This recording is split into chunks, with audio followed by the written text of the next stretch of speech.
There's something unusual about the moment you ended up here.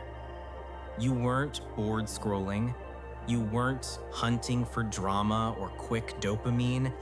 You were looking for something you couldn't quite name. Lately, there's been this low frequency tension under everything you do. You know where you want to go. You can see it with uncomfortable clarity, but you're not there. Not yet. And that gap between who you are and who you keep seeing in your head, it's starting to feel heavier than it used to. Some days, you wake up charged, almost prophetic, with this quiet certainty. It's close. Something is about to click. Other days, it feels like you're running in place on a treadmill, burning energy, getting nowhere, watching the same scenery loop. And a thought has started to whisper in the background. What if I'm the exception? What if it just doesn't work out for me? This is why this video had to find you now. You are standing in the most important phase of your entire story. The phase nobody romanticizes, the phase most people abandon. You're in the in-between. Right now, you're living in two realities at once. There's the reality you can see, where you're still building, still fixing things, still waiting for life to line up with how you know it could be. And there's the reality you can feel, where the version of you who made it isn't a fantasy, but a fully formed presence standing just slightly ahead of you on the road. You can sense that version. In certain moments, it's almost eerie how real they feel. They know how to move, they know what to say no to. They're calm where you're anxious, decisive where you hesitate. You know you're moving in their direction, but the gap between these two versions, the one living your current circumstances and the one living your potential, is where you feel trapped. Some days that future self feels so close, you could almost step into their skin. You make choices from their perspective. You carry yourself like someone who already crossed over. Other days, your current self feels embarrassingly far behind. Old habits flare up, your environment reflects a life you already outgrew internally. That emotional whiplash isn't a malfunction. It's the side effect of transition. Growth isn't a smooth incline, it's a jagged pattern, lurching forward, falling back, freezing, then suddenly leaping. You're not walking a staircase, you're crossing an earthquake. Your mind keeps trying to map it, to predict when the big moment will finally hit. But breakthroughs don't send calendar invites. You can't predict them. You can only become the kind of person they can land on. Think about the last months of your life.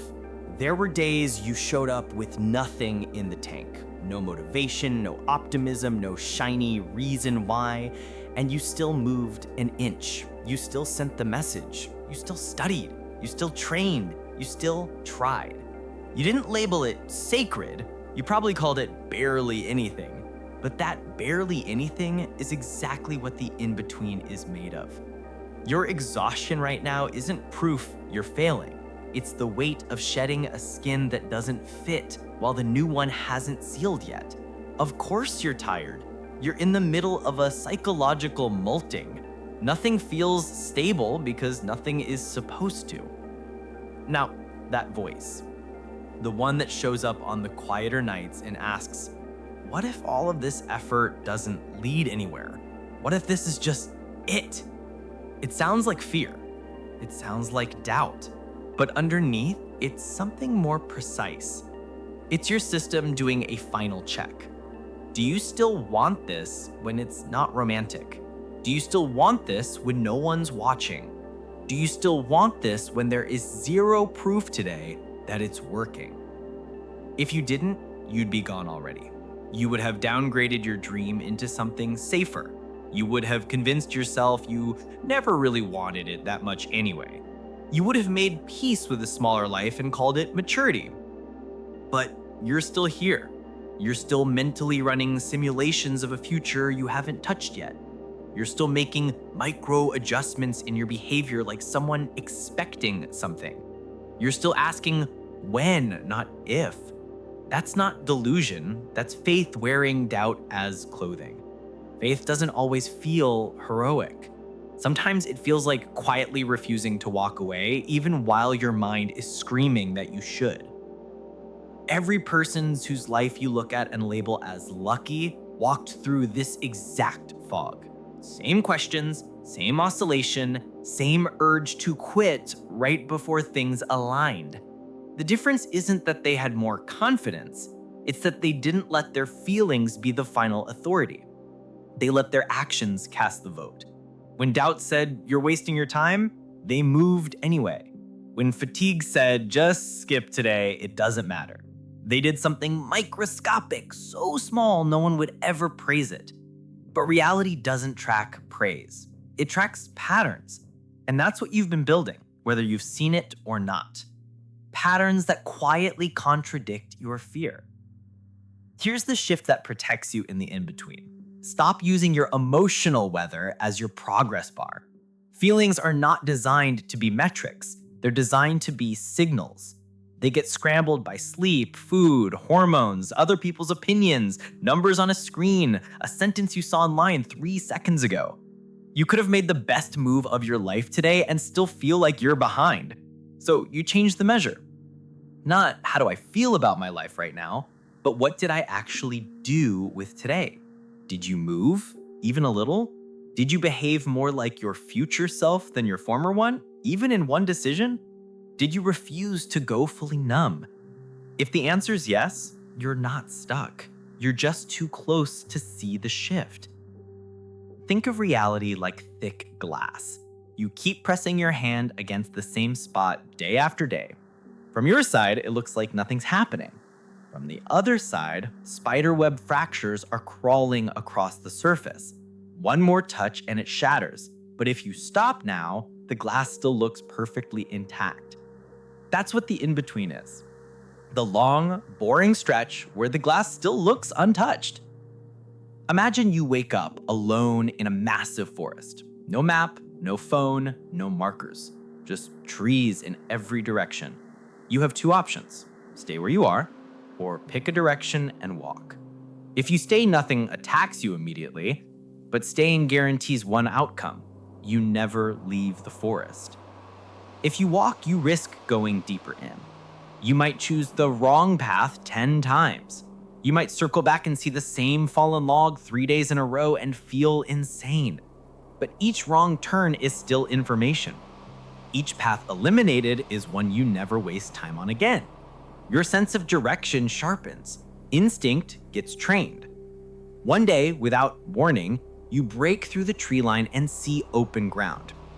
When that happens, you realize something brutal and beautiful.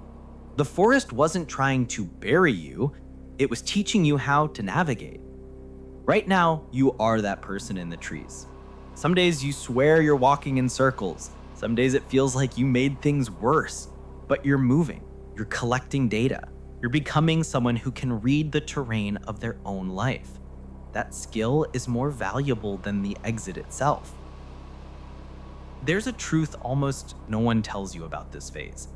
It's not a waiting room for success. It is success, just in its raw, unglamorous form. Later, when people only see the highlight reel, they'll compress these months or years into one sentence. Everything changed. But you'll remember that it wasn't one moment. It was a long sequence of days where nothing changed on the surface, and yet you kept walking. This stretch, this messy, anxious, hopeful, hungry stretch, is where you are most alive. You feel the distance. You feel the tension. You feel the burn of wanting more than your environment reflects. That hunger hurts, but it's also pure fuel. One day you'll miss it. Not the confusion, not the anxiety. You'll miss the intensity. The sharpness of wanting, the way that even the smallest win felt like a miracle. The way that you were willing to do what your old self never would. Don't waste that state wishing you were already full. Use it. You weren't looking for a sign. You were looking for confirmation that you're not insane. Here it is. The fact that you're still moving, still adjusting, still unable to fully lie to yourself about what you want, that's not stubbornness. That's the psychological signature of someone mid-transformation. The universe doesn't broadcast this kind of message to people who've already given up on themselves. It doesn't waste precision on apathy. The very fact that these words are landing, that part of you is quietly nodding while another part resists, is evidence. You're not done. You're not late. You're not disqualified. You are inside the exact corridor every person walks before reality finally catches up with who they decided to become. So what now? Not a grand gesture, not a vow to change everything tomorrow. Just this. Keep walking. Keep letting your actions vote for the life that your doubt keeps trying to talk you out of. Keep treating this phase not as punishment, but as the forge that is hardening you for what you asked for. The gap between where you are and where you're going is already thinner than it's ever been. Not because the calendar flipped, but because you did. The old self is losing its grip. The new one is almost strong enough to stand without shaking. When your breakthrough arrives, it won't feel like a lottery win. It will feel eerily logical, like the only possible outcome for someone who kept moving the way you did. And by the time you come looking for this video again, you won't find it. You'll be standing in the life it was pointing to, wondering when exactly the in-between ended, and realizing it ended on the day you decided to keep walking, even while everything in you swore that you were going nowhere. The door was always open. You just had to cross the threshold blind.